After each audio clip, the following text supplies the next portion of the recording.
All right, what is going on, everybody? How you doing? Welcome to another episode of Talking Buffalo, your weekday daily driver for Buffalo Sports Talk and more. And for this week, your bonus Saturday episode of Talking Buffalo. My name is Patrick Moran. Big thank you to everyone out there, as always, for watching, for listening, for following, for subscribing. Appreciate you guys very much. You're the best. Today's episode is presented by Sunny Reds, 1841 Abbott Road in Lackawanna. Sunny Reds is basically the Detroit Lions of wings and pizza spots, because I don't give a shit what you want to go there for. Wings, pizza, fish fry, burgers, beers, vibe, whatever it is, just like the Detroit Lions. I've been spending all week trying to find some weaknesses with this team, and there ain't none. And that's pretty much what Sunny Reds is like. Big supporter of the show. Make sure you guys go out there and support them as well. I am recording / streaming this actually live on a Friday night. Very rare do I do this, but again, we missed an episode earlier in this week because I was under the weather, so I wanted to make sure that I had the fifth one for the week, and this is a big one, of course. Biggest Bills game of the year, maybe the biggest game in the NFL for the year. And because, well, one of the reasons why, because of who they are playing, I am joined by my special guest today, Bleacher Report, noted hockey. That stuff's all fun. But for the purpose of most of this conversation today, longtime Detroit Lions fan, we've said it a million times, a Buffalo Bills watcher, a Detroit Lions fan, my good buddy Joe Yerdon, man. What's going on? How you doing? I'm doing as good as possible, fighting off the inevitable wintertime cold. So yeah, it's we're doing okay. We got spared the snow downtown, so we're doing lucky okay. you. I know you guys in the snow belt. Been a rough winter already. Yeah, it was a rough one this week again here, West Seneca Orchard Park border.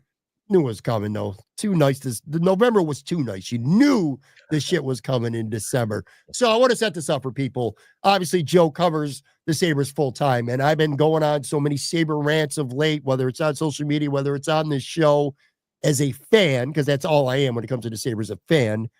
I wanted to get some perspective from somebody who's actually around this team. I thought for the purpose of this, it would be important to talk to you.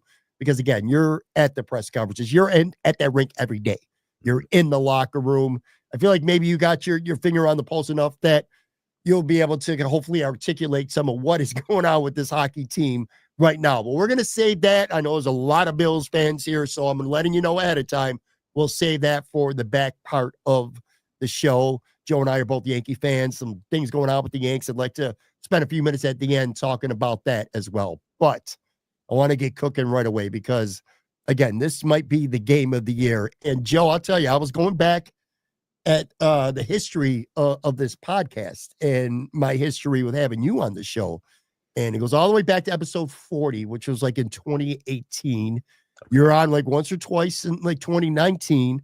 And then when COVID hit 2020, I started having you on a lot. Pretty much every week for a very, very long time. Loved doing those episodes. They were so much fun all the way through 2021 when I lived in Florida and moved back to Buffalo. I bring that up because as a Detroit Lions fan, which, again, you are a longtime Detroit Lions fan, I think people in Buffalo, and maybe people around the league, but certainly people in Buffalo can understand the plight of being a Detroit Lions fan. And I think one of the reasons why fans around the league who don't have a horse in the race, or if they say, well, my favorite team are the Bengals or, the Cardinals, my second favorite team, I like the Bills, I like the Lions. Everyone likes the Bills and the Lions because of their history, their tortured type of history. You kind of feel like, and we'll get into some, semantics of the game, and we're going to break down that stuff. I'm going to do my weekly, 3 keys to a Bills win, 3 bold predictions. We'll do game scores, get into the lines, a little bit of that stuff. But let me start by asking you this. You kind of feel like Bills fans and Lions fans, and obviously you're around a ton of Bills fans every single day, they have a lot in common. You know what I mean? Like, it's easy to root for each other. I know a lot of Bills fans that say, well, if the Bills can't win the Super Bowl, I hope the Lions do. And I'd be willing to bet there's plenty of Lions fans that would say something similar. Mhm. You kind of feel like the play that connection that Bills and Lions fans have for each other.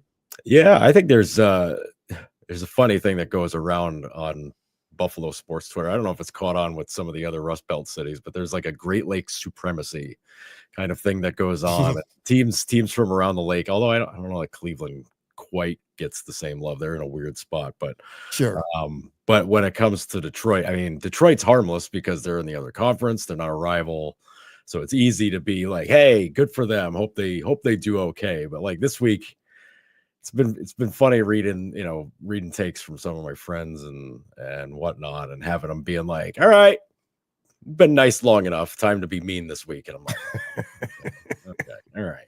But it's I think there is that sort of mutual appreciation where it's it's such a weird relationship because I remember for a while before the Bills broke the drought, Bills fans telling me they wish they had the Lions quote unquote success by having been in the playoffs more recently than the Lions were, or the Lions in the playoffs more recently than the Bills were. And I said, sure, but you guys still have a more recent win in the playoffs than the Lions do for all that time.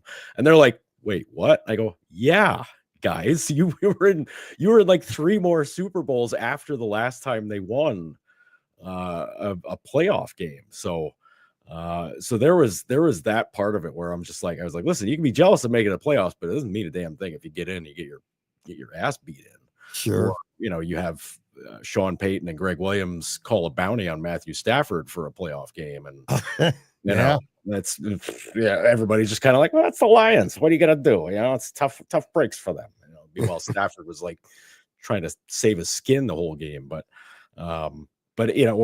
Scott Mitchell's throwing 1,000 interceptions against the Eagles, and Don Majkowski, Buffalo's own, has to come in and take over for him in the second half of that game. So it's it's funny because I mean, listen, I am not used to this with the Lions. Like, I know you're not. You're very guarded. I've known about you for years now. When it comes to, for years, I've been singing the praises. No, not years. I shouldn't say years, but for the last couple years, for sure, I've been singing the praises of the Lions. And I have felt like every time on this show where you and I get into them and start talking about them, and I start speaking really highly of them, you're kind of like that, pump the brakes, man. Let's pump the brakes. Don't go there type of mentality. I feel like you have. You've been very guarded with your team and the success that they've had recently.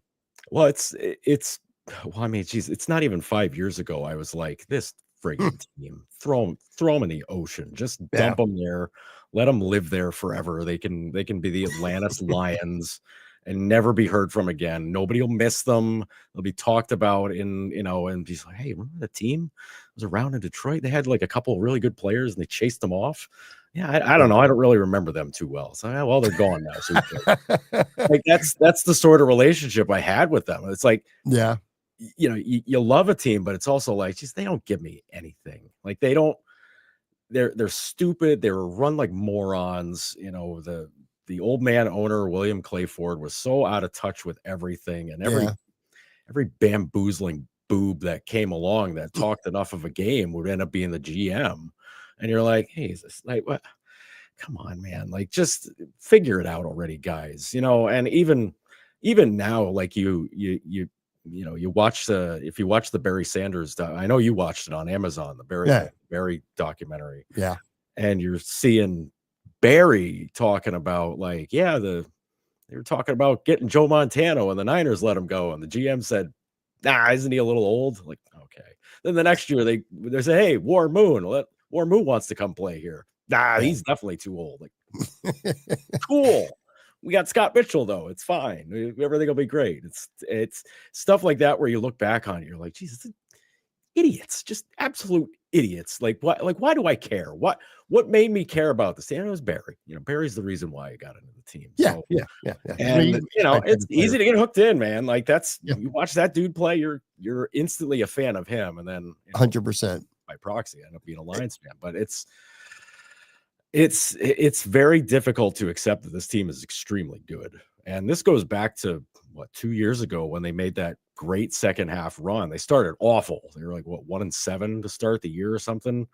And then they went 8-2 the rest of the way, or 7-2 the rest of the way, or something stupid where they missed out on the playoffs by one game.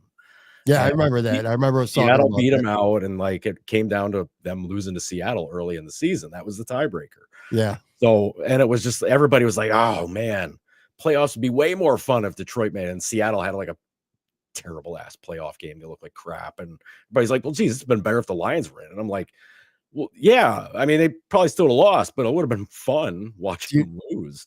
But the night, they make it to the NFC title game last year, and so many people were just like, oh man, Lions fans have got to be out of their minds, so pissed about how that game went. And I'm like, brother, they won twice as many playoff games last year than they did the previous almost 60 years. Man, it was all gravy after they beat friggin' Tampa in the first round. Yeah, I remember. So I remember, again, going back through these years, talking with you about the Lions and how they sucked and progressively started to get better. And the year you're talking about was 2022. And it's funny because one of the things about, the Bills playing, in different conferences, the Lions, they only play each other every 4 years. Yep. And I remember having you on the show for the Detroit game, which was Thanksgiving 2022. Yep. And I had to look up a couple things to refresh my memory, but then it just popped right back in. That game in 2022 was on Thanksgiving. The Bills were 7-3 coming in. The Lions were 4-6. They were starting to put it together, weren't quite there yet, but they were 4-6. The game had 4 lead changes in the fourth quarter. Detroit had tied it up with a field goal, 51-yard field goal with just 23 seconds left in the game. And then Josh Allen hit Stephon Diggs on a 36-yard pass up the middle. And then Josh had a 3-yard run and a 9-yard run. And Tyler Bass kicked a game-winning field goal with 2 seconds left. The Bills won that game 28-25. I remember that as being the good part of that game. The bad part of that game was Von Miller tore his ACL that game. So the Bills kind of won the battle but lost the war, because once they lost Von Miller, they were things went bad, but that was better. It was a great game.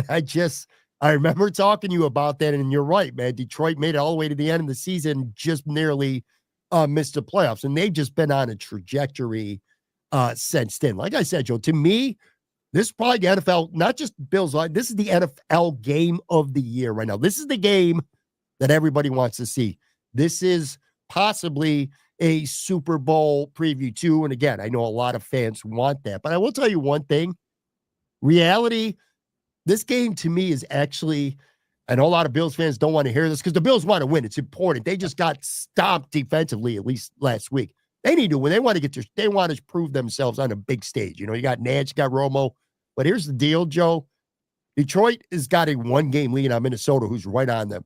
That's big for the Lions. Yep. I think with the Bills right now, they're 2 games behind Kansas City. I almost feel like the Bills, I don't say they're locked into 2, but they're almost locked into 2. If the Chiefs beat the Browns, they play at 1:00 on Sunday. The Bills' chance of getting the number 1 seed is going to be really, really low, even if the Bills beat the Lions.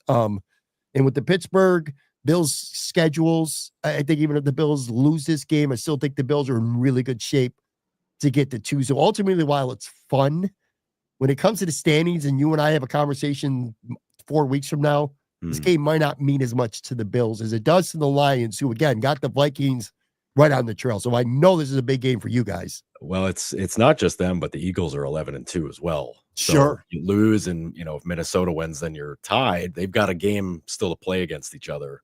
So that could potentially be the division deciding game.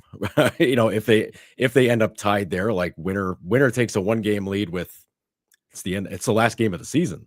So you're looking at a game that could be a huge game in week 18? Yeah. 18 weeks now. Yeah. Jesus. You're looking, yeah. I mean, and you're like, depending on whatever happens with the Eagles, you could be looking at having the bye week go, for the playoffs coming into play there, which is sure bonkers. That's crazy, because every other division, the NFC is a garbage show. So, because you got those 2, and then Green Bay's just kind of hanging in the back there. If either Detroit or Minnesota goes cold at the end, they could jump right into it. Sure. So 100%. It's really competitive. The top 4 in the NFC are Detroit, Minnesota, Green Bay, and Philly, like that, and everybody else is just kind of that's good though. I know, yeah, but that's four really that's a damn legit top 4, man. It really truly is. and 2 of them are going to be in the wild card round. Well, no, 3 of them will be because only one of them's going to get a bye, and then the other 3 are playing the first week in the playoffs. Like that's crazy. It is. It is. That's a big. And look, Mo Brown, who's in the chat live, because again we are streaming on the video side. He said Bills are going to get the number 1 seed. Look, I do want to be clear.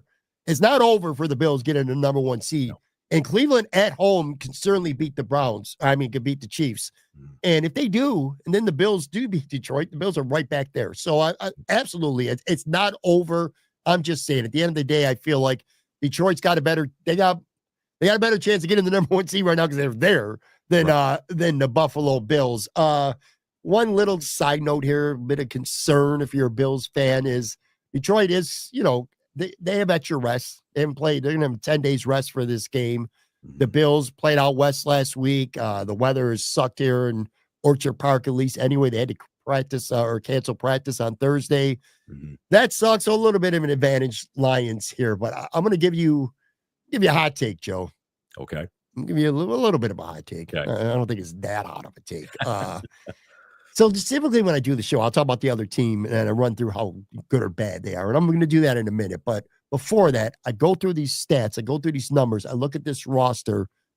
This is the first time the Bills have played a game, in my opinion, since 2021. I'd have to go back when the Bills, maybe even 2020, when the Bills played the Kansas City Chiefs, where I look at these two teams and I say, you know what? The Buffalo Bills are not the better team on the field. This is the first time. Last year, some people made an argument about last year the Bills played Philly. I don't agree. I think the Bills were every bit top to bottom as good as Philly, maybe even a little bit better. But that's debatable. I understand that.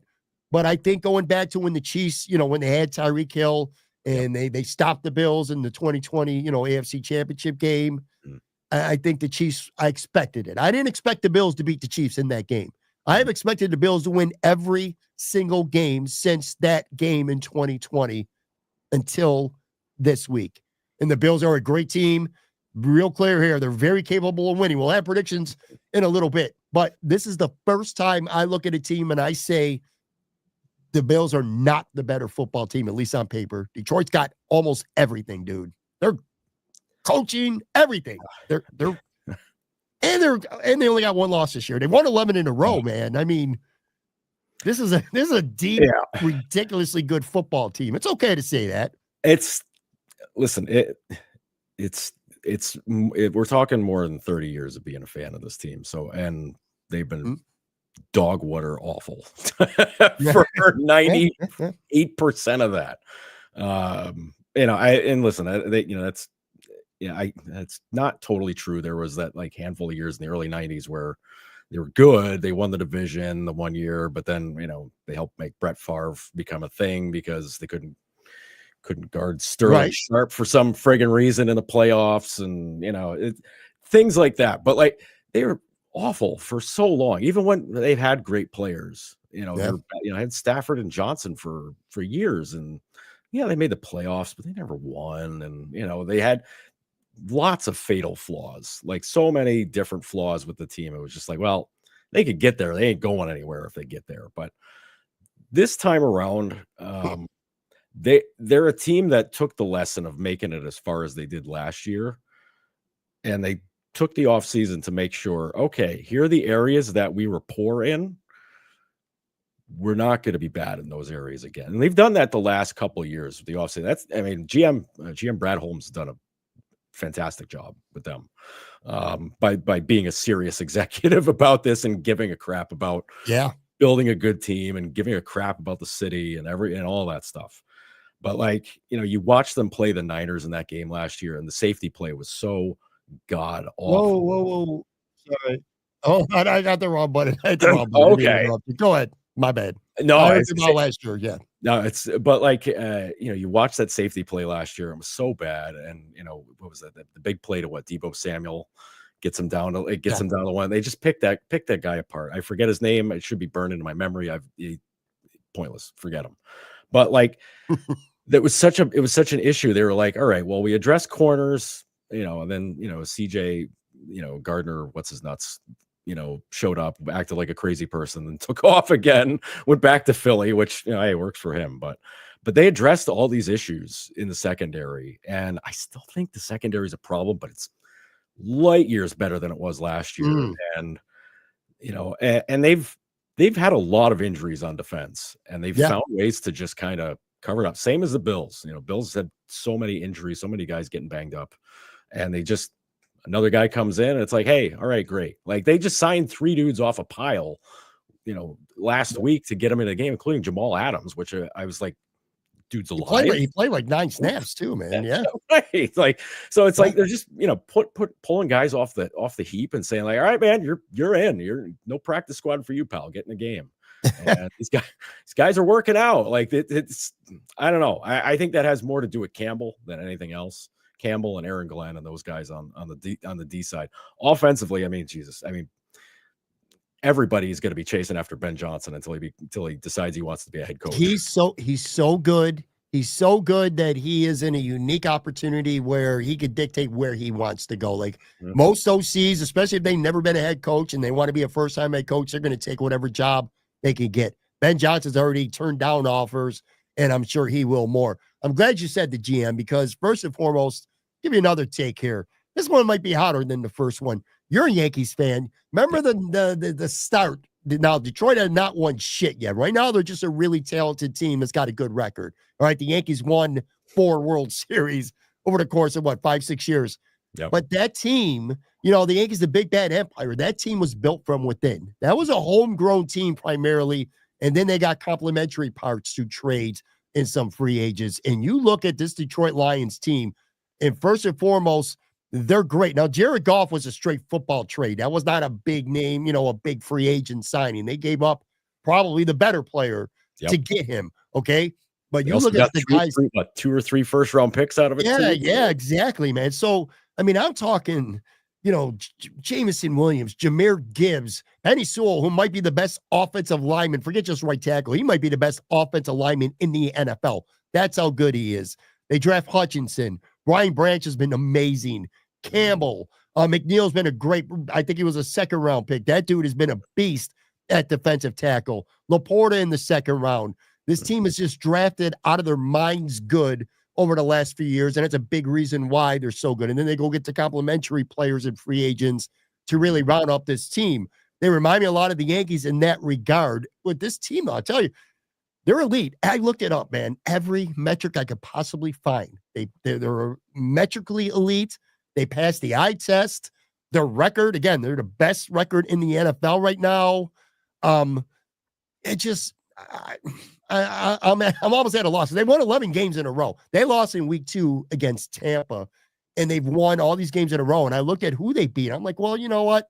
Some teams like the Bills have not beaten a lot of good teams this year. Let's just be honest about that. The Bills are a great team, but they have not beaten a lot of really good teams. Detroit, you can't say that. Detroit is beating Green Bay twice already. They won on the road at Minnesota. They won on the road at Houston, which the Bills didn't do. They won at Arizona this year. That offense is just stupid good on every level. The quarterback is good. The running backs are great. The pass catchers are great. The offensive line is great.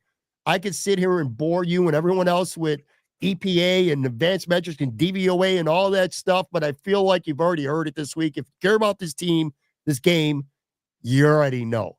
They're just really, really good. And the thing I think offensively anyway, Joe, that scares me the most about the Lions are these running backs. That 1-2 punch, Gibbs, Montgomery, they will kill you. Gibbs has got over 1,000 yards rushing. She's averaging 5.7 yards per carry. He's got 10 touchdowns. He's already got 34 catches. And Montgomery, who just feels like a matchup nightmare for the way the Bills play defense. He's got 771 yards and 12 touchdowns.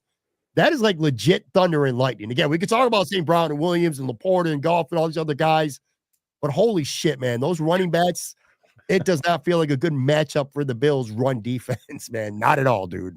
It's if I'm a Bills fan, I'm just like, Jesus. We just watched Kyron Montgomery he did some damage against them last week. That was more Stafford just doing whatever. Yeah, Williams found the end zone twice, though. I mean, he Yeah. had 74 yards and 2 touchdowns, but yeah.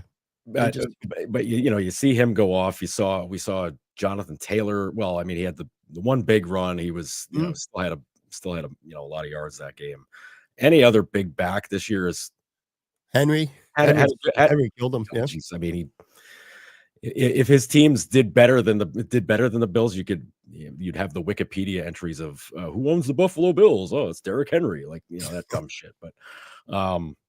But all of, you watch all of those good backs just having big games or like big game breaking plays in those games, and you're just like,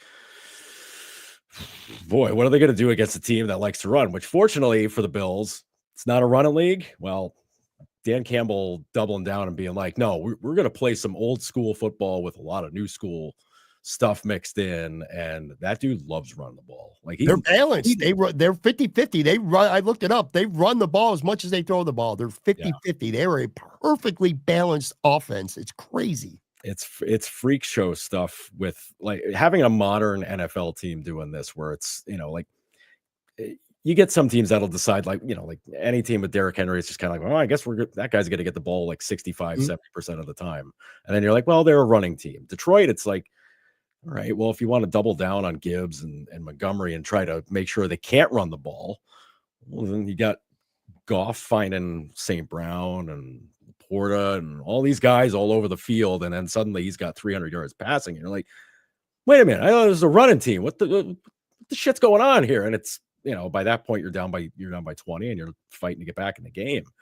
It's a circus show offense is what it is. It's the closest thing I can think of is like those Rams teams from the early 2000s, but that team threw all the time, and they still had Marshall Faulk, mind you. But this team, like, Faulk was a great pass catcher out of the backfield. Gibbs is pretty good at that too. Let's not get it wrong. But these guys just want to stuff it in your face. Like they love doing the smash mouth stuff. The line loves doing that stuff. Like linemen love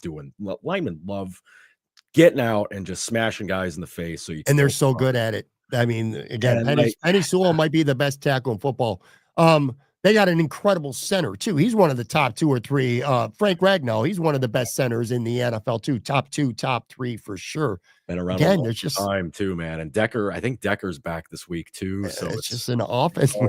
There's no holes in. There's no holes in this offense. Defensively, they're not as good defensively as they're good offensively, but they're still really good defensively, especially in the middle. That DJ Reader, Aline McNeil, defensive tackle combo, they're studs there. They are studs. And those 2 safeties, Kirby Joseph's got 7 interceptions this year. And I love Brian Branch. He was a guy that I really wanted the Bills to take during the draft process. He's got 4 picks this year. He's I want your team got him.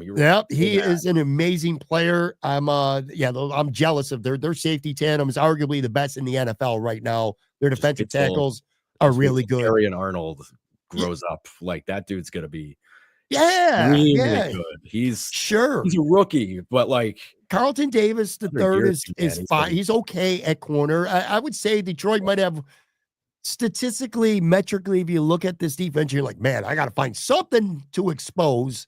I would say Robertson, the slot nickel, has been beatable. He hasn't graded out that well. The linebackers have been kind of a mass unit. They've been in and out because they've had a lot of injuries, aside from Jack Campbell, who's been pretty good. I mean, he hasn't been nothing special, but he's been good. But again, Milano light. Like, but Milano's, when he's fine, he's great. Sure. He's elite. But Campbell does a lot of that same stuff, just not nearly as much nor as good. But the difference between Detroit and Buffalo, though, well, there's lots of differences. And again, the Bills ain't no scrubs, man. They're 10-3, and they'll go toe for toe with you. We'll talk about that in just a few minutes here. This is right now we've been focusing on Detroit, just how good they are. But those Detroit defensive tackles can dictate play with the middle of the field in the trenches, and the Bills have really struggled defensively doing that. Hutchinson out, which, God, as good as this team is, can you imagine if you don't lose Hutchinson? I'm now Darius Smith. He can do some things, all right. But I mean, you're talking Aiden Hutchinson, he was becoming arguably the best edge rusher in the entire NFL at that time of injury. You're talking like defensive MVP. Sure, Out, absolutely. man. He was. So and you've talked about the coaches. They don't really have a pass rush without him. Like you mentioned the tackles, which is good because those are the guys that kind of have to create that. Sure. You don't really want your D tackles being the pass rush guys, but they have to force the issue by trying to push the line back, push the line back into the pocket, and then maybe somebody can break free. Mm-hmm. They've been able to make it work. It's just not as effective as it was when Hutchinson was out there. I mean, because Hutchinson's a game wrecker. I mean, he's like you take him out, like you're just not going to be as effective because Hutchinson draws double teams, other guys get free, easy does it. Now it's you can kind of relax a little bit and know that you're going to have a little bit more time, but I give Aaron Glenn a lot of credit. He schemed up some funky coverages and rushes and figuring out ways to get guys to get into the backfield because they need that, because the secondary to me is still the big weakness, even though there are, Kirby Joseph, Branch, all those guys, like they're good. They're really good, but it helps to have some guys making the quarterback throw quickly. Sure. Now I'll say one thing about the Bills offensive line here is they've been really good at protecting Josh Allen this season, and as down as a lot of Bills fans are, content creators, media, stuff like that, because of how bad the defense played last week, I noted it on Twitter earlier. I was like, didn't really give the Bills offensive line enough credit because that Rams defensive young front is really, really good, man, real good. And the Bills just rendered them useless. The Bills offense did whatever they wanted against a very talented Rams front four. I don't feel quite the same way about Detroit, but I am confident that the Bills could effectively block guys on the Detroit defense. I do worry about those safeties, though. I feel like if you make a mistake, they're going to make you pay. Between those two guys, they got 11 interceptions this year. In terms of the Bills, injury-wise, Rasul Douglas has definitely been ruled out. Keon Coleman is playing.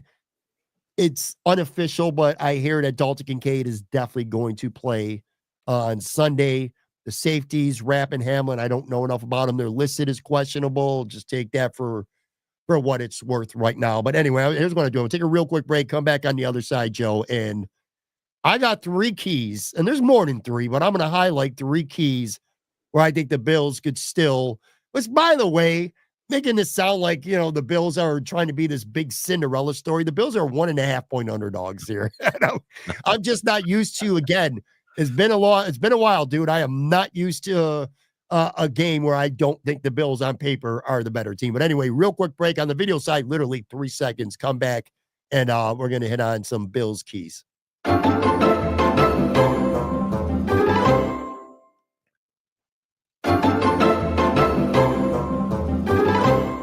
I am back here with Joe Yerdon from Bleacher Report, of course, Noted Hockey. We're going to talk hockey in a little bit here. And if you haven't done so already, go to notedhockey.com, $5 per month. Tell you what, you deserve that just for the fact of the team that you cover and have to endure every day on a day-to-day basis. We'll get back to that here in just a few. Again, I'm trying to make the Bills sound like there's some kind of big Cinderella story. The reality is they're not. They're 1.5 underdogs here. Marquee game. You're going to have Jim Nantz, Tony Romo in the house. Every week I have 3 Bills keys to victories. I want to share them with you and with the audience. Let me know if you agree with these, what you think about these. Here's the first one. You got to keep the Detroit defense guessing. You cannot afford to be one-dimensional. I don't care if you're up 3 scores in the second half. Don't just keep running the ball on first and second down. You got to have a really good balance. Again, Detroit is 50-50. They're elite at balance. Good balance with the run. You got to try to run. You're not going to be able to just give up on the run and have success like they did against the Rams last week. You can't count on that each week. But you got to run the ball, pass the ball, play action, take some deep shots, keep that defense honest, work the slot, the middle of the field. I think there's going to be some matchup problems there for Detroit between Shakir and Kincaid.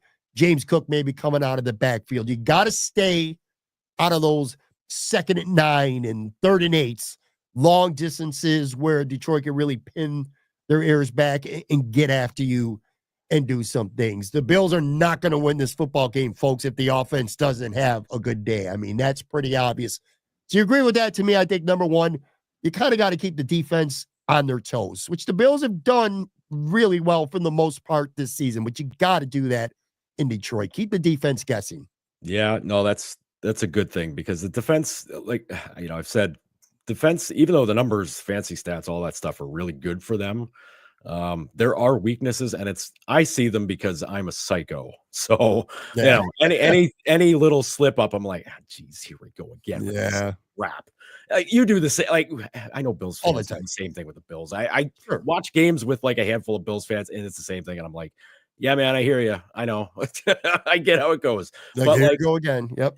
No, it's 100% that. And but I think like there's that middle part of the second, like middle of the field, middle part of the secondary, where you got to make a linebacker decide. Yeah. Where's he going? Make a safety decide. All right, am I coming up on this, or am I wheeling it back? Get those guys, a little not confused, but like keep them on their toes, keep them guessing, going like, all right, 100%. Yeah, I know people killed McDermott for saying like, boy, I wish, last week saying like, boy, I wish we could have ran the ball better. He made a good point.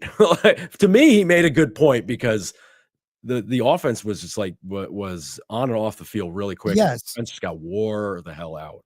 It's a great point. The ball, you can kill clock, you can keep your D on those sidelines. The same thing.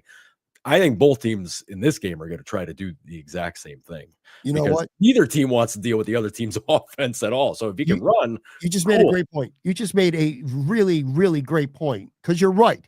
You're like, well, my first thought was you're like, well, Sean McDermott said they need to run the ball more. And I'm like, what the fuck are you talking about? They scored 42 points. But you know what? An offense like the Detroit Lions, you do want to run the football because you want to keep their offense off the field. One thing that really hurt the Bills defense, well, a lot of things hurt the Bills defense. One of them we're about to talk about in just a second here. But I'll say this, not running the football, the Bills had the ball for like 20 minutes. The Rams had the ball for almost double. And that's because the Bills are just slinging the ball and the defense was going, right back on the field.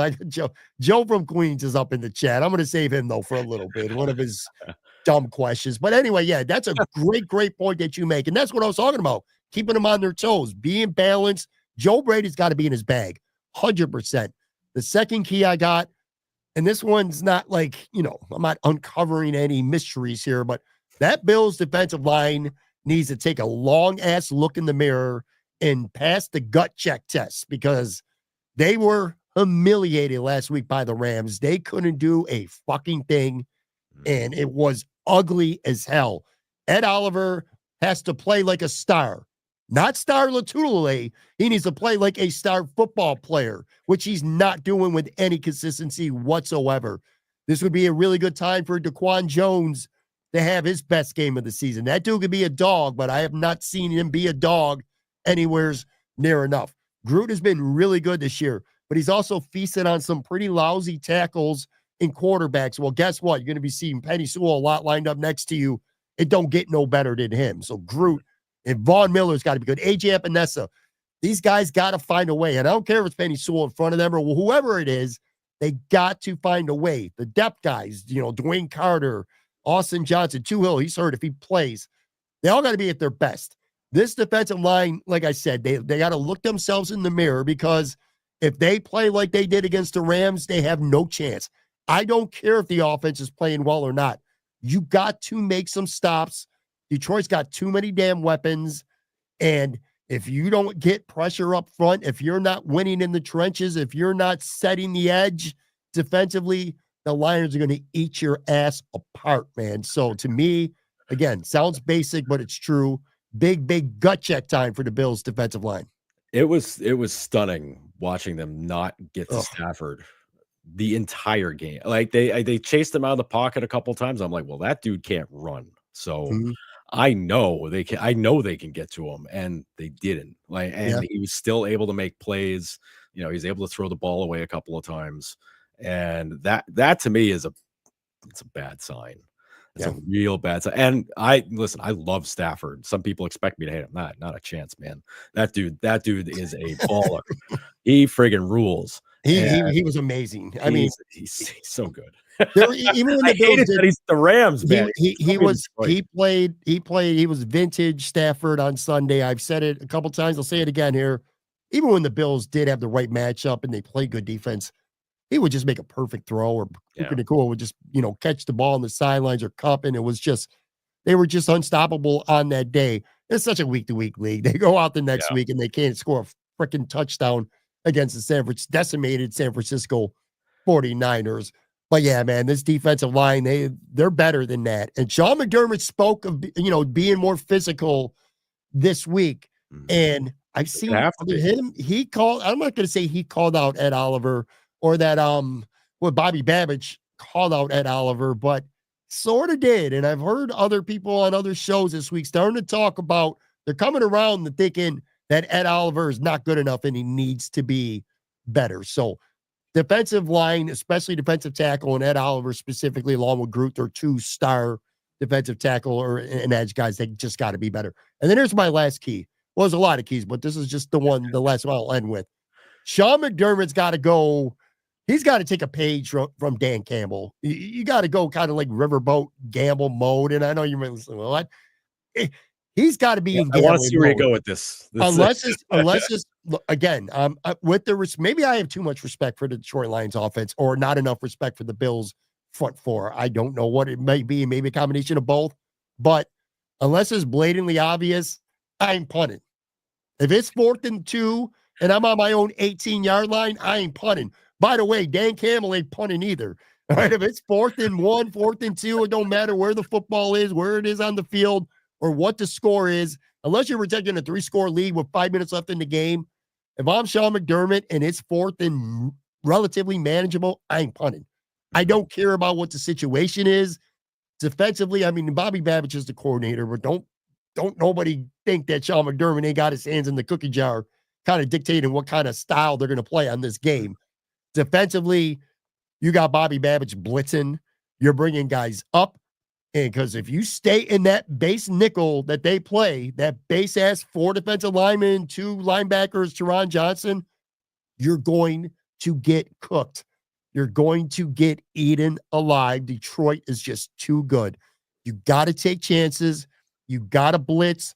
You got to try to get to Jared Goff. You get pressure on him, you could get sacked. He's a sackable quarterback. He's not the most mobile quarterback on earth. No. He is also, he's played really well this year, but he did throw 5 interceptions in a game against Houston, which, by the way, the Lions still won that game. Still won the football game. But that's my point. You gotta defensively, you got to be aggressive. And if they beat you, they put up 41, 44 points, whatever it may be, so be it. But don't let them just beat you while you sit around in a base-ass nickel. Blitz, run stunts, play man-to-man, mix it up. Like I said, keep them guessing on offense, keep them guessing on defense too, I guess. So Sean McDermott is he's got to be aggressive. You cannot just stay in a nickel, and you cannot be punting on 4th and 2 from your own 42-yard line against the Detroit Lions, because you're the opposing coach ain't going to, and they're too good to do that. I agree that they have to be aggressive, because the mistake I saw teams making against the Bills a lot of times, and even the Rams did it last week, but they were fortunate enough. But like, they were taking field goals in close, like, inside the 5, inside the 2. And just taking, like, nope, we'll take the 3. And it reminded me of like the thing people always said against the Patriots. It's like, if you're just going to take a field goal against the Patriots, you've already lost, man, because they're going to come right back down the field. Brady's going to get a touchdown, and you're down by 4 while you're just saying, like, well, we just need to get points on the board. Well, congrats, man. You got your points. You're losing. You're going to get your ass kicked in. They do have to be aggressive. I do wonder, because McDermott tends to play it safe, a fair amount of the time, and he's such an old school type coach that, like, something like that at midfield, like, yes, the right move is to go for it, let Allen run, or do something. Like, you can't prepare for everything and everybody, but and if they're spying Allen, like, well, he can beat whoever it is. Doesn't matter. Like, if they're going to spy him with a safety, well, he can run the safety over. Spy him with a linebacker, you can run away from him. But I do wonder if the efficiency and the way the Lions offense is, if that scares him off from doing that, because if you don't get it, I mean, you gotta have faith in your guys. And I think he should have faith in them, but there's still, it's like, well, we can't give him the ball here because that'll be points. Mhm. If that'll make him say like, well, if we gotta, let's push him back, then we can get a stop on their side of the field and we can do that. I do wonder if that's going to be something.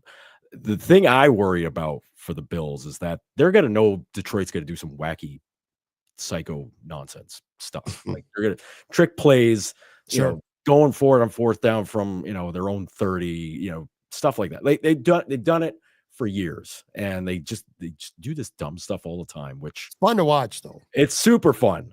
It also gives me a heart attack every single time. but but like we've seen the Bills get cute before, and they're not good at being cute. Like trying to do like trick plays sometimes or whatever. If the trick play isn't hand off to Cook and Cook tosses it right back to Allen and you heave it downfield, don't do it. If you're going to do some like wide receiver reverse pass nonsense or the Philly special where you throw it to Allen, like, don't do any of that. Don't try to. We mentioned the Yankees. Don't try, like whenever the Yankees play the Angels, they would always try to play angel baseball. Like when it was, it was Sosha and they would run it was Joe Madden and they would try to run, try to do all this stuff. And the Yankees would be like, yeah, we're going to stop hitting home runs. We're going to play just like them. And you can't do it.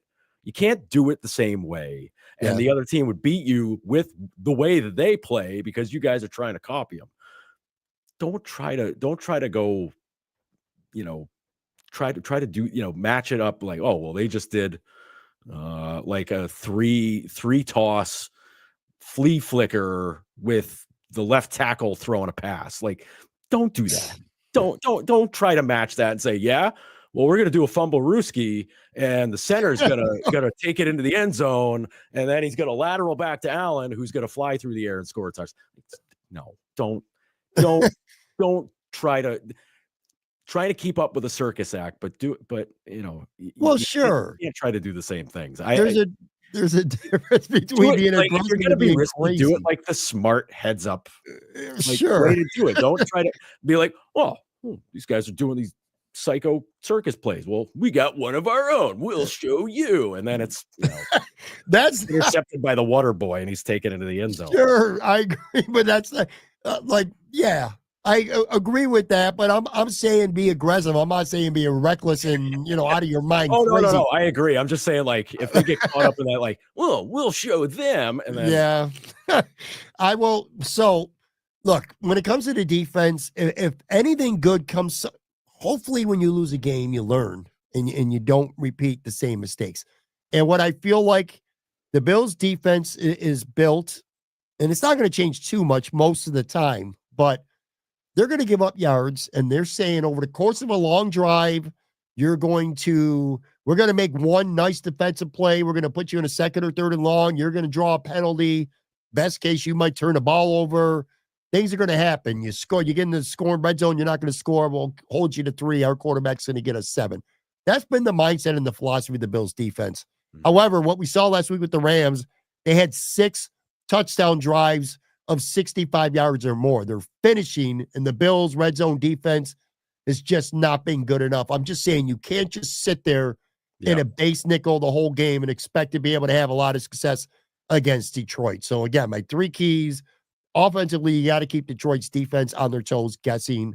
The defensive line just needs to play more physical. They need a gut check, and they need to pass that gut check test. And then Sean McDermott, within reason, not like you're talking about, but within reason, he needs to be aggressive. Speaking of aggressive, I got 3 bold predictions here. I'm going to run through all 3 of these real quick with you. One involves the Bills, one involves the Lions, and one involves the game. I think the last one's going to be, they are bold predictions, so they're not supposed to be, like, oh, okay. First one is this. Mac Hollins is going to keep it going, all right? I'm happy Keon Coleman's coming back. He's missed like a month. I'm happy Keon Coleman's back, but I'm in no rush to have him get a lot of snaps.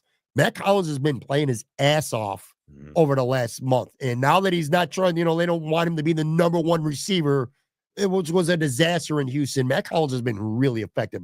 Great blocker, clutch catches. He leads the team in touchdown receptions.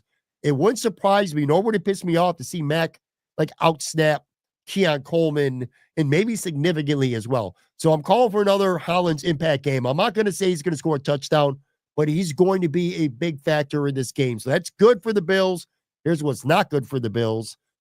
I got David Montgomery and Jahmyr Gibbs, both going over 100 yards rushing. Ooh. I think the Bills are going to give up 100 yards rushing to both running backs. And then my third bold prediction is everyone in the world thinks this is going to be this monster shootout. The over-under is 54.5. This game's going under. That's my bold prediction. This game is going to stay like in the low to like the mid-20s. It's going to be close. Yep. It's not going to be 16-13. No. But this game is going to be close, but it's actually going to stay under. It's not going to be the 44-42 shootout we just saw with the Bills last week. So I got Mac Hollins, another big game. I got Montgomery and Gibbs both going over a century mark rushing. And I got the under 54.5. Pretty. I you know what? I like all of those because I agree with you on Hollins because he's impressed me because I just kind of like, what the hell is this guy's deal? I don't know, but like he's a weirdo, but really good. He's really he's become really good and useful. He's been a big part of this team now. Yeah. The second prediction, if Gibbs and Montgomery each get 100 yards, the Bills are losing the game. Mm-hmm.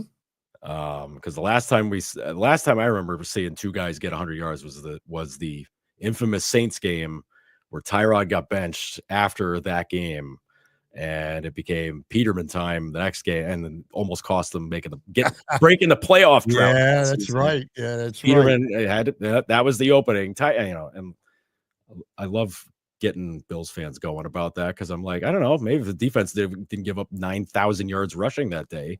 Maybe you don't have to worry about Peterman playing. They're like, well, Tyrod was bad that game too. And I'm like, yeah, but your defense gave up over 100 yards to Kamara and Mark Ingram. Like, sorry, man. Like that's specious reasons for sitting your starting quarterback when you're right in the thick of the playoff race at the end of the season. Stupids. Yeah. But I'm with you. It's gonna be close, obviously. But it's not gonna be a shootout.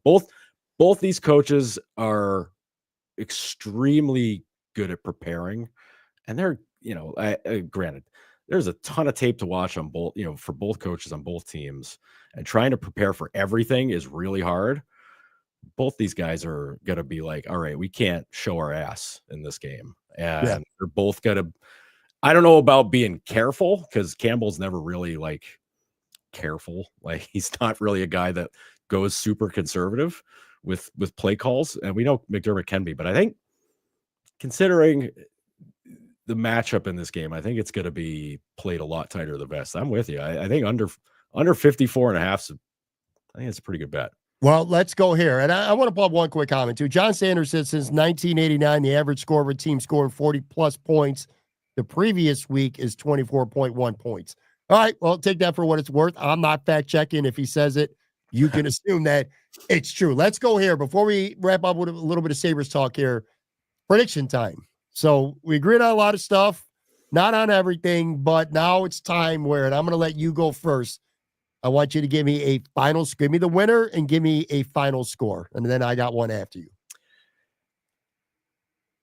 See, this is tough because I never picked the Lions to win. And it feels like I should. But this is the first like really tough opponent. Played Green Bay a couple weeks ago. Yeah. I didn't like the way they finished that game against the Bears on Thanksgiving. Did not like that at all. Week to week league, man. That's it's totally the way it is.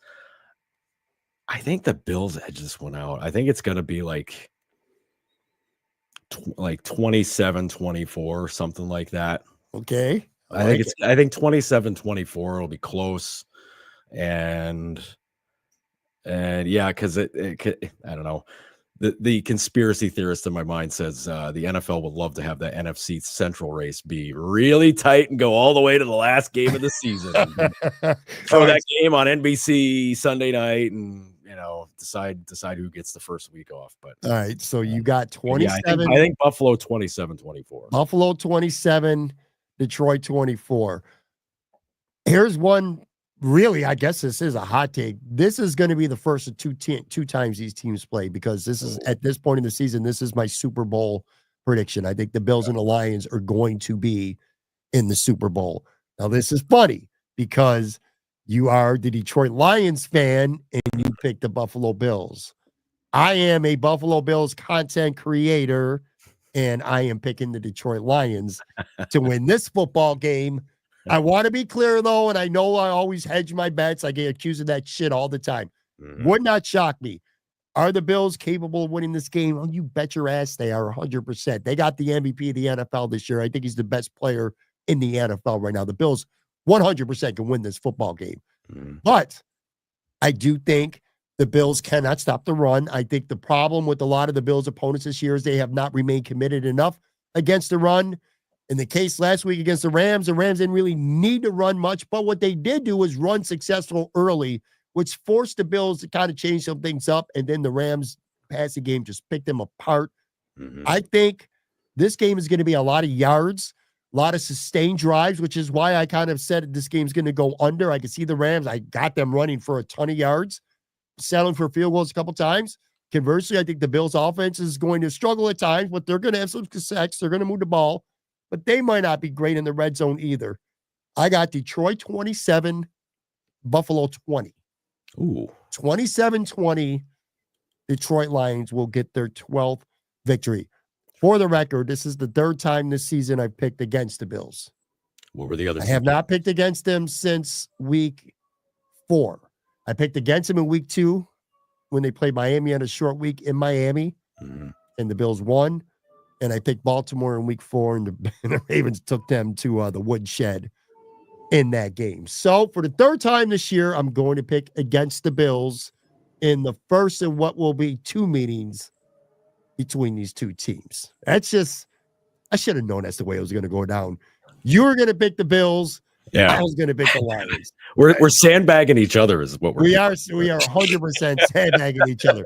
All right, so there's your Bills Lions preview, predictions, keys to victory, all that stuff. Sabres fans or Sabres haters at this point who hate watch the Sabres, who hate listen, hate read the Sabres at this point, who are still sticking around. A couple questions that I want to ask you before we get out of here, because again, to me it was important. It's one thing to watch the games on TV and be a fan or a content creator and just be angry. And there's a lot of reasons to be angry at this team. Yeah. But, you really don't, not you, like me. I'm talking about the average person just doesn't really have their finger on the pulse because they're not there. You're around this mess right now, okay? Because this has been a disaster. As we record this, the Sabres are winless now in 8 games. After a 3-game Western road swing without Tage Thompson where they go 3-0. Just like make it make sense at this point. I gave up. I'm not even going to try to make it make sense. And I don't think you can or anyone in the world can at this point. But I wanted to ask you, like, what's up in this locker room right now? Like, what is, obviously saying, well, how are the vibes? Obviously the vibes are not good because you haven't won, in 8 games now. But how, if at all, demoralized do these players seem right now?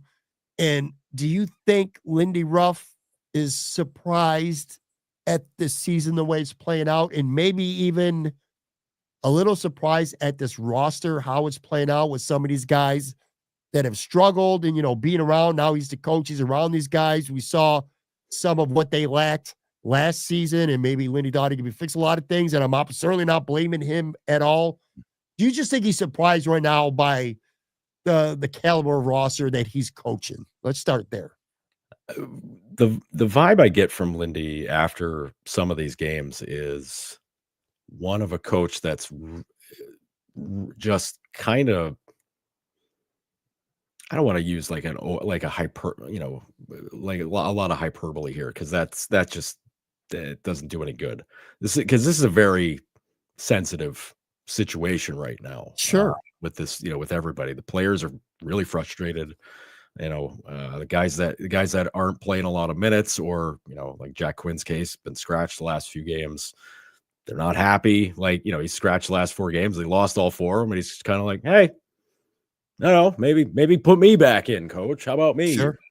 But you've got some guy, Dylan Cousins gets moved over to the wing for, Yuri Kulik's playing center. they're both trading off faceoffs, but Dylan, I talked to him this afternoon, this morning, asked about, a little bit, just trying to get a feel for like how he thinks about playing each position. And you just get the feeling that it's like, man, dude, I'm a center, man. Like, what the hell am I playing a wing for? Like, this is ridiculous. But at the same point, like, these guys all wanted accountability. That was the big buzzword at the end of the season last year.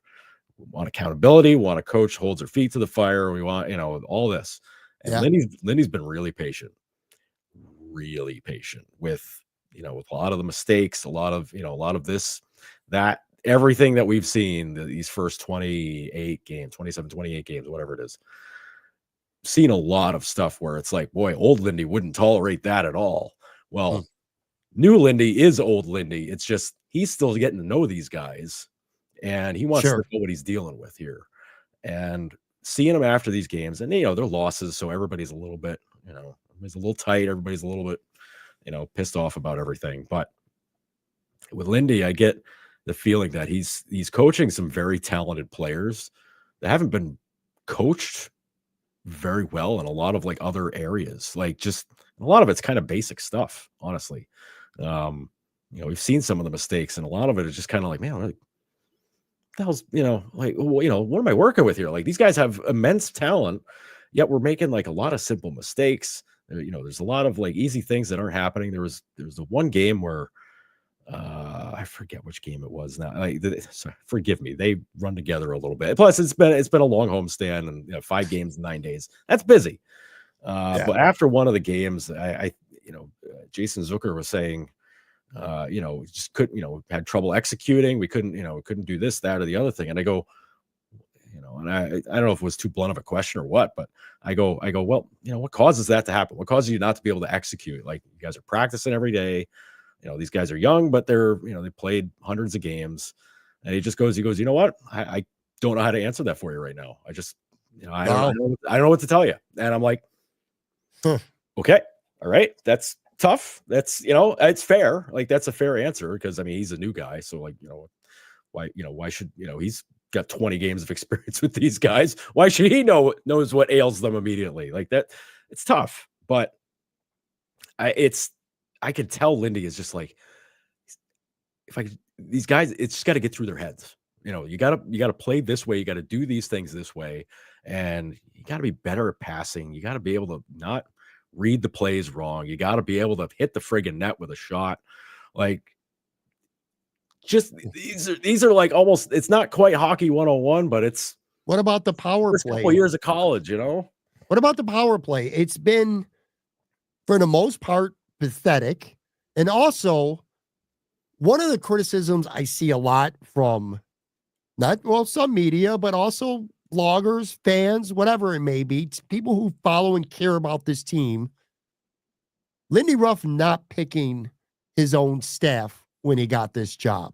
I've seen a lot of people to this day still being really critical that he really didn't get to pick his own staff. Do you feel, to some extent at least, that may be a factor? Which, if it is, that goes to what is in the eyes of a lot of people maybe the biggest frustration with this team, and that's ownership, from the top down, and not paying to be able to pick the coaches that he wants. Is basically, Ian inherited his staff, and he got the AEHL coach, who very well may be the next head coach, on his staff. Not saying he doesn't like these guys or didn't want to work with them, but it's not the staff that probably, if he goes to another organization, that he's bringing with him somewhere. Do you think that's a factor whatsoever? I'll put it this way, and I'm not being flippant in saying this. You think Lindy Ruff at 64 years old would take this job if he had a problem with it not being able to pick his guys? And he did pick Seth. Like, he sat down with Seth. Like, they didn't know each other. Right. But they sat down and talked, and he was like, all right, this is the guy. But you think a guy with his experience and his history with the team, and the fact, I look at this is kind of like a mea culpa from ownership to say, like, hey man, we kind of screwed that up before. We feel bad about it, but we also believe you're the guy that can get us into get us into playoff shape here. It's not to say that it was a charity hire. Not that at all. Not that. This was every way that this was the coach that they wanted. It was like you're talking about Lindy Ruff. So this was the guy they wanted. But do you think Lindy Ruff would if he wanted to hire his assistants and that was the part, like that was the make it or break it for getting hired, you think the Sabres were going to tell him, no, you have to use these guys? They'd be picking a different coach if that, because Lindy wouldn't put up with that. Lindy's at the age now and the experience that he's got in the league. Like he's one of 4 guys who have coached 1,800 games in the NHL. Yeah, one of 4 coaches, and one of them, Scotty Bowman. So like I think he's got enough sway to be able to say, you know what, you can hire me, but here are the guys I got to bring with me. How frustrating is it, Joe, being a media member? Again, you have your own brand, Bleacher Report. You're there. You're at the arena all the damn time. You're covering the team. You're at the practices. Not having an owner speak at all, like literally at all. Going back since Kevin Adams was hired, which kind of leads to you used the word circus earlier in the show. That's what last week felt Not like. About the Sabres, right? Well, I'm talking about the Sabres, okay? Because the Kevin Adams presser, which is now already becoming infamous, kind of part of Sabres' recent history anyway. You were actually there at the press conference. I know there's a lot of people out there saying, well, why couldn't it just be a scrum? And I know there's reasons why it couldn't just be a scrum and there had to be a presser. But still, it's like, man, what are you doing in the middle of a losing streak? And I don't know what Kevin Adams' mindset was going into that. Was he going to, go on the kind of the attack and, well, not to say attack the media necessarily, but just, you know what I mean? Really dig in, defend himself. And I just feel like his lack of experience of being a general manager, we kind of see it, with the product itself, but also that press conference, dude, the shit, it was embarrassing. It was disgraceful. And I've said this, I don't care. I'll say it again. That this was a couple days after they lost to Colorado. And that was infuriating, obviously, as a fan. Again, look, man, you are covered a team. You're more measured. You're objective. That's your job. This is what you do. This is your job. It ain't my job. I'm a fan. I'm pissed off. All right. So let's clear that up. Joe and I are not the same person here. Right. We're sharing a show together, but our jobs, what we do, are completely different things. So now that I got that clear, I'm pissed off about the game. But after watching that press conference, I was even more pissed off about the press conference than I was at the game. I thought that was an absolutely disgraceful job by Kevin Adams in front of the media. And the palm tree thing is taking on a life of its own. You're at the arena. I'm sure you see it. There's so many things. I don't want, we're already well in 1 hour into a podcast here, a weekend podcast, so we won't deep dive into the press conference. But was that at a point right where like you're sitting there and you're like, man, this ain't going well for anybody? So you did watch or listen to the press conference? Oh yeah, I did. Okay. So he had said the thing about, and he misspoke. And in my mind, he misspoke when he said this is not a destination city, and everybody ran with it, took it, for face value for the words. And I understood it to mean this is not a destination team, which if he says that, I think everybody go, yeah, but like that's on you to make it that way, which fair. But as soon as he says not a destination city, I'm like, I need clarification here, because there's because that's a statement. If you just let it hang out there, like that's damning for life. Like you go into a negotiation with a guy that might have a no trade clause or a free agent or whatever. They're saying like, okay, well, you even said this isn't a destination place. Why, what the hell am I why am I talking to you? Right. So I asked him, I go, I understand what you said, like, how do you, and my question to him was, how do you get around that? Like, how do you, you're the GM, you got to convince guys to come here. And then it was my question. He answered that he broke out the palm tree thing and all thing. And I'm like, I'm listening to him say it. And I'm kind of like, oh no, oh no, this is probably not what you should have answered. This Yeah, is but you probably didn't not set what him you up. should You do. didn't set him up for failure. Oh, You asked him. no, no, You no, had a no. reasonable follow up, and that's what I'm saying. He just fell on his face, quite frankly, Uh, with his it's comments, and it's just unfortunate. bad luck, It's man. really unfortunate because again, I'm not a fan, so I don't have the same tie. I should, considering team success means more people want to read what I write, more people want to subscribe, the whole thing. Yeah. I do have some sympathy for Kevin because, granted, he could have said no when asked to take the job, but who's saying no to a job in which only 32 people can get? And it's an esteemed, high profile, high power job. You're not Sure. saying no to that. Somebody calls you tomorrow, like Brandon Bean gets fired, Pat. They call you, hey, Pat, we want you to be the GM of the Buffalo Bills. What are you saying? You're like, what's the contract? I'm signing right now, right? Like that's the answer. Goes back to ownership, though. Should have happened. Right. But yes, if they offer me that contract, that's kind of what a lot of people feel about Kevin Adams. So he's in a spot where he takes the job on. First thing he has to do is fire like 30 people. Not great. That's bad. The next thing that comes across his table is, hey, your team captain just saw his third GM come in. Third GM get hired. He's been here for 6 years. He wants out. How are you going to work with that? Okay, well, that's on the table. Great. Oh, our second best player, Sam Reinhart. He's been kind of jerked around with some bridge contracts here. He's not re-signing here because this is kind of a mess. Okay, well, we gotta fix that problem. Hey, Rasmus Ristolainen's kind of been bad here. Philly wants him really bad. You want to trade? Yes, okay, fine. Just trade him. Like he had to clear things out here. And granted, things got kind of toxic at the end. Like just teams losing. You lost 18 games in a row, like that first season. Like just things are bad. So he had to essentially uproot and change everything. Now, it's been 5 years. It's 5 years. This team is his. This is not anybody else's team. Yeah, Bottrell drafted Darlene, so would have anybody else in that spot. This team is his, and he's got to own it. And I keep circling back to the opportunities that they had last summer. Not just this past summer 24, summer 23. Mm-hmm. Jack Quinn's Achilles blows out, and that happened before the draft, so it was before free agency. They knew going into that summer, we're not going to have Quinn until at least December, January. Right. And it's going to take him a while to get up to speed from there. You're essentially losing him for like the first 4 or 5 months of the season. That's tough. Yeah. And they chose not to sign anybody to take that space. They said, well, Victor Olofsson's here. He's going to play for the job. We got some other young guys. They'll fight for the spot. Didn't work, and they got behind the 8 ball immediately. Right. And things turned out bad. They fired Don Granado, the whole thing.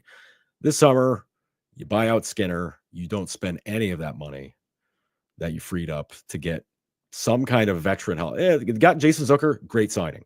Great signing there. They fixed up the fourth line. Great, cool. Nice. If you're a contending team and you do that, A+ summer, good work. Your team trying to break a decade-plus long playoff drought, not winning over any hearts and minds by doing that, which, hey, whatever. Okay. Right. Lindy comes in, he changes everything, and that line becomes like your new Curtis Brown, Vaclav Verata type line where they start smacking people around. Great, cool. But Quinn starts off having a bad year. Peterka gets his head taken off in Europe. Hasn't quite been the same since then. Who else is struggling? Who's not?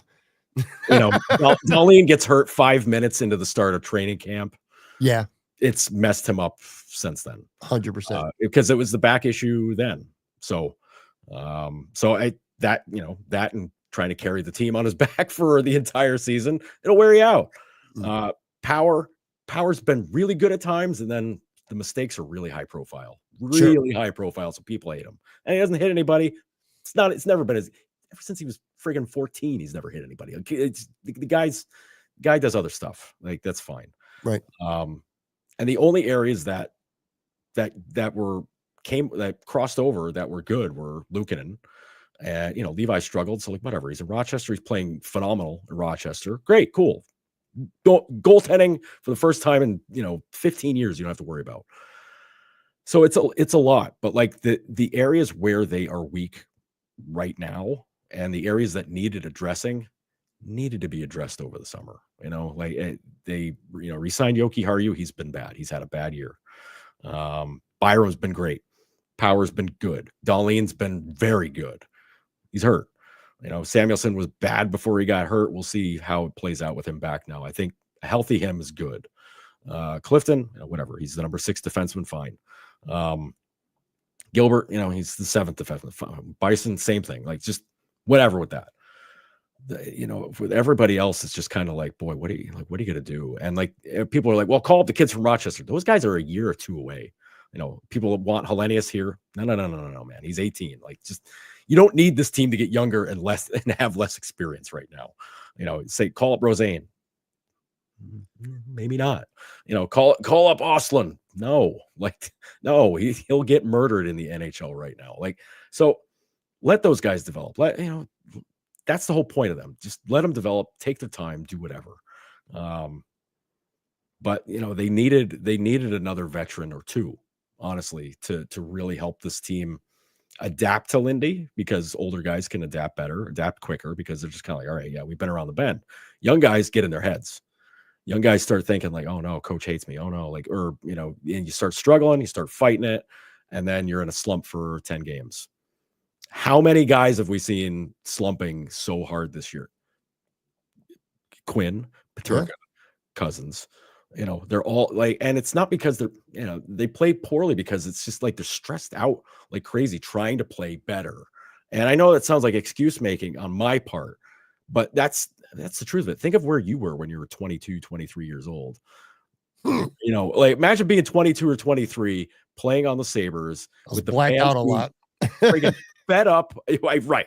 See, I'm saying, but like, say your day job as a 22-year-old. Now, granted, you're being paid a lot of money, so like, whatever. But your day job is to help a team that hasn't made the playoffs in over a decade, that the fans hate.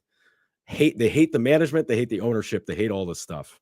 And every time you lose on home ice, it is just hell on earth. And they've been bad at home for 4 or 5 years. Yeah. Like even when they've been like overall competitive, it's pretty bad at home. Let me ask you one more question. I got one more thing that I want to say about Adams here.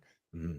Isn't part of the job, obviously, look, it's signing good players, it's making trades, it's drafting well, it's figuring out who on the team is worth, money, paying contracts. That's what a good GM does, because a good coach, staff around you, all that other stuff. But isn't part of it being a kind of like almost like a salesperson? Let me give you a podcasting example, how I can try to relate this anyway. All right. I'll use the real life Buffalo podcasting as an example. All right. You said, Kevin Adams says it's not a destination city. Okay. Let's just use some bigger name people in the sports media market who have football podcasts. We'll stick to football here. Okay. So you got this podcast. You got Sal Capaccio and Matt Bove. They got a show. You got Matt Perino. He's got a show. You got Tim Graham. He's got a show. Joe Biscaglia, got the Bills, but he's got a show. These bigger name, really talented media people got shows that are bigger shows. And then you got, say, Talking Buffalo. Okay. And we're all GMs of our own shows. And obviously it's about the performance. It's like, does the audio sound good? Does the video look good? What does your content look like? Do you speak well? All these other things, those are the performance factors. And we're all the GMs of our own shows. But being a good GM also involves being a salesperson. Like, let's say Adam Schefter is a guest, or Ian Rappaport, somebody like that. That's the prize guest. And he's looking around what show that he wants to do is going to be worth it. And you got these bigger names, like I said, like Sal, like Matt, like Tim, like Joe, all these other guys. If I'm a good GM, I'm going to be a good salesperson above all else. I'm going to convince Adam Schefter or Ian Rappaport, or whoever that big honcho might be, that come on this show. This is going to be a good show. I'm going to have you on. We're going to do some really good things. It's going to be a good interview. It's going to look really good on video. The audio is going to sound pristine, yada, yada, yada. Bullshitting. Basically being a salesperson. isn't being a good salesperson if Buffalo's not a destination city, and Buffalo's not a destination city. I mean, come on, you do got Vegas out there, Miami, there's Tampa. There's so many nice, beautiful areas, sunny areas that you don't got to freeze your ass off in that you could go to. Isn't being a really good GM a big part of the job? Isn't it just being a salesperson? And that's where I feel like above all else, Kevin Adams lacks more than any other aspect of his job. Yeah. I think I wrote about this after talking about the press conference. I said I get the sentiment and I understand where he's coming from. I get it. Like, but yeah, like the GM's got to be the lead guy to do the selling, to do the convincing, to be like, hey, listen, this is why you want to come here. You can play with Tage Thompson. You can play with Rasmus Dahlin or Owen Power. Like, you play with these guys and like the numbers are going to bounce. Like, it's good for guys who are, maybe looking for a 1 or 2 year or 3 year deal. You're not looking to, they've made their mistakes in the past with signing guys in free agency to 6-7 year contracts. Like, sure, they're not. And Adams even said, he's like, we're not really in that business right now. And nobody, to be honest, nobody gets free agency that's worth doing that with, for the most part. Right. But if you're making a trade and like if a guy's gonna be mad about going there, you got to be like, hey man, listen, this is how we're gonna break it down. Lindy and I are talked about this. This is the idea we've got for you, and it's it's like coming up. It's like you're trying to sell advertising. You're trying to sell a car. You're trying to sell somebody to say like, all right, we're gonna do this. It's gonna be like this. You're gonna love it. Like this is gonna work. This is how we play. We think you're the best fit. That's why we got you. That's why we have you here in our chair. Let's make this happen. How do I put a check in your hand today? Like, you got to do that kind of stuff. Yeah. But like the thing right now that sells outside of having beachfront property or sunny days all year in the winter when hockey's a winter sport, you probably don't want to be freezing your ass off all year, but tough break that half the leagues in the north. So like, whatever, but like winning sells, man. Sure. And when a team comes calling for you that is trying to get back to the playoffs and you look at the past 5-7 years, whatever it is, and you see the line for the playoffs is here, trying to do this. Line for the playoffs is here. And this team is constantly right under that line. One time they sniffed on it really close. The rest of the time they're under it. It doesn't help you sell, especially if somebody like, if it's a Vegas or an LA or somebody like that, or Tampa, or Florida, whatever. One of those teams comes calling and says, hey man, listen, Buffalo might do all that for you, but you can come play in the playoffs for us, buddy. Like, it's one of those things you see every sport has to deal with that. Every sport. NBA is a little weirder because, it's destination cities are more the thing, and playing with a bunch of other guys that'll make it easier to win a title helps out too. But like NHL is not entirely too different. I mean, you look at Stamkos and Marchessault signed in Nashville. They were a playoff team last year, and you're like, hell yeah, we're taking big strides here. We're gonna go. They're the worst team in the league now. So it's like sometimes you make a big plan and it's like, hey, this is gonna work, and it don't work. Sure. Buffalo knows that all too well. They do. Guys and crashing out. No, but you're not wrong. If you start winning some games, you make the playoffs a couple of times, and the young guys, the progress goes up in a way that it's recognized by everybody. Because we'll talk about it. Like, we talk about how good Dahlin's been, how good Thompson is. All these young guys will be like, wow, these guys have made such progress. They're incredible players. People are going to want to come here. You get noticed more if you make the playoffs. That's the whole thing. Winning's the big thing. There's no question, question about it. A good salesperson, though, will get you to buy some shit that you probably didn't start that conversation looking to buy. I can't tell you how many times I walked into a store and left with a pair of sneakers, and I'm like, I'm not getting these fucking sneakers. And I end up buying those sneakers. That's kind of what I'm getting at. Or got about 3-4 minutes left. I do want to ask you with the Yankees here over the last couple minutes. So they don't. I guess they lost Juan Soto. He signs with the Mets for $1 gazillion until he's 90 years old. That's fine, whatever. The Yankees have made moves over the last couple of days. They signed Max Fried, a really good number 2 starting pitcher. And then on Friday, they traded who was it?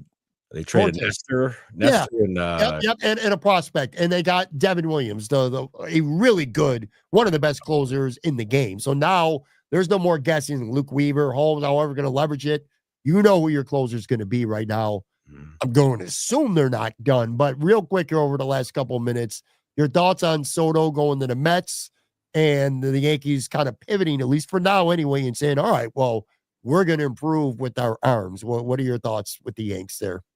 Yeah, not getting Soto back's a bummer, but that was a risk they knew they were taking. Like, you knew he was going to free agency. They told you as much. Like, hey, we're going to market. So you don't know, nothing's guaranteed. You're hoping that being the Yankees and going to the World Series would be enough to be like, hey, come on, buddy, like let's go. This is the place to be. Money talks. He signed the biggest deal. People are gonna make a big deal about the suite. That gives a shit, man. Like $750 whatever $1 million. Like 15 years. Like I can't even comprehend that money. It's so insane. We're getting, I mean, young people are even like, God damn, but us old people, man, we're like, come on, man, what's going on here? What happened to the days of $2 million for the best players in the year? Remember when Don Mattingly was the highest paid player in baseball for like a week? I was like, wow, $1.5 million a year. Holy crap. It's just crazy. But making up for not having him is impossible. You can't do it. So find other ways to strengthen your team. And finally they decided pitching, because they were like, well, our starting pitching is a strength. And I'm like, is it? I don't know if it's a really a strength. Max Fried makes a huge difference, because now you're talking Garrett Cole and Max Fried's a lefty. He's awesome with the Braves. Just really, really good.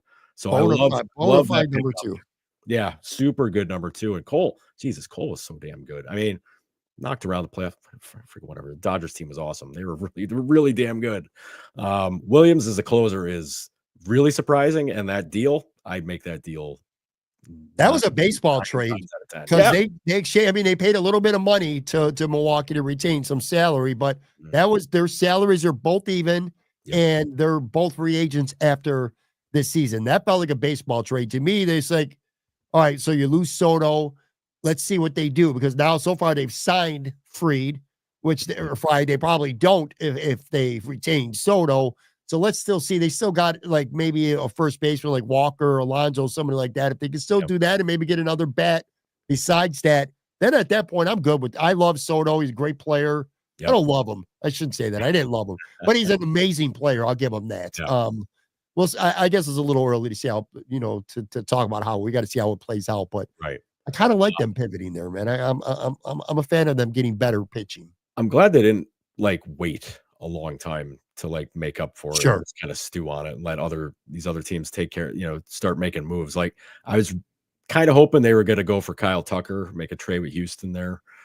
Cubs went out anyways, and I don't know anything about those Cubs players. I don't know if they're me neither. Worth a damn or whatever. It's whatever. Tucker would have been nice, but I think they would have been in the same spot as Soto next summer, because I think he's a free agent next summer. So if he pops off and has a monster year, then you're like, we're paying this dude $40 million a year to go play in the corner outfield. Like, friggin' great, man.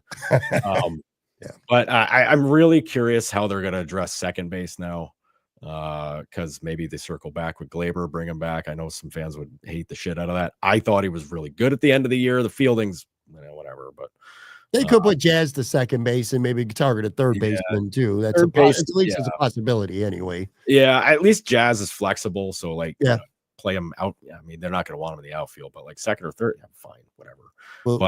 We'll see how. We'll see how it goes. It's a bummer, but I mean, I don't know. I don't know if Mets fan buddies were hoping I was going to take Snowy Yerdon. I don't know, man. Talk to me when Michael King resigns with the Yankees in 2 years. My attention span with the Yankees, I wanted to bring them up because we're both Yankee fans and I had you on the show. But my attention span with the Yankees is about 5 minutes right now, because I'm angry about the Sabres, angry as shit about them still. And more importantly, B, a big ass game coming up for the Bills. The game of the year, man. I can't wait. You know how much I'm going to watch of it too, Pat? How much am I what? You know how much of that game I'm going to get to watch? Not much. Zero of it. I'm going to be in Toronto with the Sabres. I know it's what. How many people in Buffalo are going to watch the Sabres? Sabres Maple Leafs over Bills Lions? None. Zero. Well, again, that's your gig. That's what you do. you could not pay me enough money to watch that hockey game when the Bills are playing. Like, there's gonna be some people, I'll have it on split TVs. You're an idiot if you do that. Turn it off. You can go read Noted Hockey. I'll read Noted Hockey later on Sunday night at some point when the podcast, the live post game plug here, doing a live post game 9 p.m. Sunday night with Joe from Queens, like we do every week after a Bills game. So I'll go to Noted Hockey, and I will read about what the Sabres do in Toronto later Sunday night. All due respect to you, though, you couldn't pay me to watch that game when the Bills are playing the NFL game of the year. And I mean, listen, it's the NHL schedule. I normally would like it. It's the second of a back-to-back for both teams. I'm like, it's going to be a shit game anyways. Both teams are going to be tired. They played at 7:00 the night before. 30 seconds. I want to ask you one more Sabres question here with 30 seconds. Let's say we're recording this late Friday. They play Saturday, Sunday. Let's say they drop them both. They don't get a point. The losing streak hits 10. Is Kevin Adams in big trouble come Monday? I think them being on the road softens that blow because the fans won't be able to get an ownership's ear. I think if you get into double figures, action time is imminent at that point, because 10's a big, bold number, man. You can't walk away from 10. Let me ask you this. Let's expand that. So I think they play 2 games at home. Then the next game is, I think, on Tuesday, and it's a home game against the one team. The one team in the conference that's got less points than them right now, which is Montreal, I believe. Oh, yeah, Montreal Wednesday. Yeah. Yep. So I'm lose that game. Yeah. If they lose that game, I might try to sneak into the post-game press conference myself. I might try to get a 20-minute credential from the Sabres, which will get revoked in about 15 minutes afterwards. Oh, because good luck to you, because you're going to have a 5-6-hour drive to Montreal for that one, because it's up in Montreal. Oh, well, I'll go drive to Montreal. Oh, it is in Montreal. God damn it. Well, you know what? If it would have been in Buffalo, it may as well have been in Montreal, because there'll probably be more Canadian fans at the game anyway in downtown. Look at it this way. The next home game is against the Maple Leafs on December 20th. So that'll be 98% Leafs fans at this rate. Yeah. It's sad. Yeah, if they lose both games, especially if they go pointless this weekend, it could get really, really ugly. They lose the next 3. God help us what happens next. Yeah. Because we've been down. It's a road we've been down a few times already. So I just don't want to go down. I don't want to go down that lonely road the way I used to. I'm going to, at some point early in the week, I'm going to hit you up for like a 5-minute clip. I want to get a 5-minute reaction from you from the Bills-Lions game, regardless of how it plays out. Not an entire episode, just a 5-minute reaction from this game. We're going to run it back in February. I've already told you that on the show tonight. So we're going to run it back in February. I'm going to get a quick little reaction clip, win or lose, from you early next week. And I just say, I don't want that to happen, mostly selfishly, because I have to live here, Pat. I have to live here because the Bills win, I have it surrounding me. If the Lions win, I can't be happy about it publicly. Like you can to an extent. You can to an extent. You're not flamboyant about it. You're not walking around. If you were walking around to the arena in Detroit Lions gear all the time, if you were going to bars talking shit to Bills fans, with your Detroit Lions stuff on, then you might become an enemy of the people. But you're not. You're a fan of a team. You've been a fan of a team for a long time, but you're not flamboyant about it. So I don't think people. No, I hide my shame in public, Pat. It's all right. Thank you very much, Joe Yerdon. Again, one more time. If you haven't done so already, make sure you're subscribed.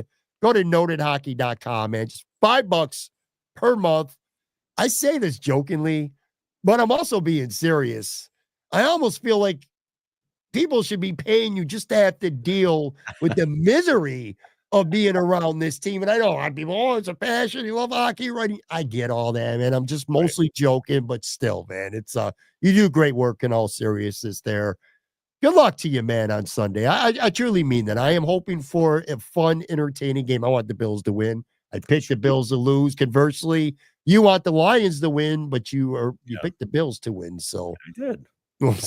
I win either way, honestly. It's just one win's a sad one. All right. Thank you again. One more time, Joe Yerdon. And again, I will be back live Sunday night, 9 p.m. Joe from Queens will join me. Bills, Lions, post game. Talk to you guys then. Welcome to Talking Buffalo.